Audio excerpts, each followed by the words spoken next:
Hello everybody, Boy and Dilibic here. Welcome to Retro Today. So in this episode we're going to talk about this lovely controller right here. Now I already made a review of the NES30 Pro controller by 8bitdo. So in this one we're not going to talk about the controller itself, but what you can do with it. Now if you want to play on the go, you can do something like what I have here. So you can set up this guy right here and just, hook it up via regular Bluetooth and just keep playing. It just hooks up like any other Bluetooth device, and it works really nicely. The lag is really not bad. I mean, yes, it's there a little bit obviously, but it really is not that bad.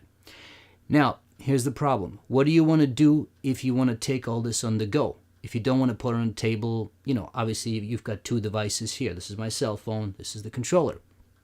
Well, 8bitdo thought about that too, and they came up with this guy right here, which is called the Xtander for this specific guy right here.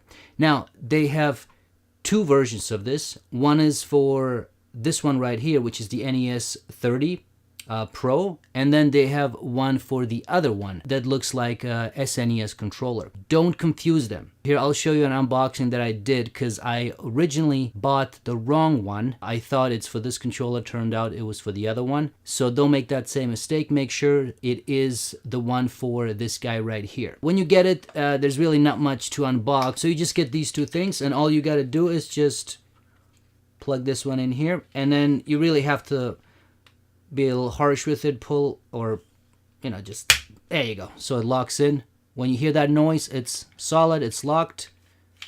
This is all it is. So what you do, you take your controller, you put it in, and you see these two holes, that's for these two buttons.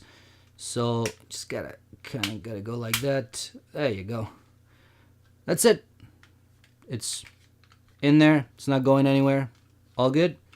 And then you do have room for bigger devices. So if you have a tablet, I'm pretty sure, well, you can't put the 9-inch iPad, but if you have a 7-inch tablet or a big phone, it's gonna work. And then really all you do is just put this guy in here, and bada bang bada boom, this is it. So let's put this aside and let's play.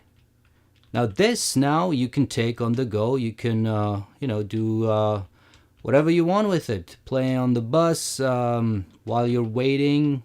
It doesn't really matter. Not going so well. There you go. So it works really nicely. Now there are a few things to keep in mind.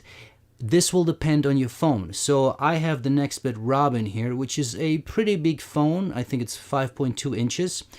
It's not that heavy, but just, the fact that it's 5.2, it's going to, give it a certain weight.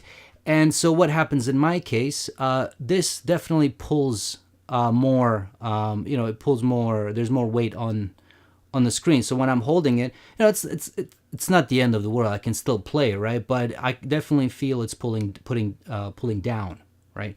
So something to keep in mind. Might not be a problem. You might have a smaller phone, so I might not even notice that, but definitely something to keep in mind, because this controller is pretty lightweight, right? So if you have a phone that's heavy and that, obviously that's going to be, might be a challenge. So that's something to keep in mind. Another thing, when you're playing like this, these two buttons right here, it could be challenging to, hit them. I mean, usually what I do, I just kind of hit this button with, like this, and then these two in here like that. Again, it can be challenging, depending on the games you're playing. You might not even use these, right? I mean, if you're just playing NES emulations, well, they won't even use those buttons, right? So, something to keep in mind, right? Other than that, I mean, it's pretty simple. There's really not much to it. It's pretty handy. You can take off your phone, put it on. Doesn't really require much. There's nothing else needed. So that's it, guys. For me, this is definitely something I have used since I got it, and I will be using it. It was only, I think, $10-12, something like that. Make sure you get the right one. I'll put notes, I'll put links in the description for both. This one for this controller and for the SNES controller. And make sure you get the right one. It might take some time to get here, wherever you are. I'm in Canada. I did order it on Amazon, but I'm pretty sure it came from China because it took a few weeks for sure. That's it, guys. Stay tuned for more. Follow me on social media. Just type in my name, Bojan Dulovic. If you like this video, please hit the like button. Subscribe to my channel. Tell your friends. And see you later for more. Thanks.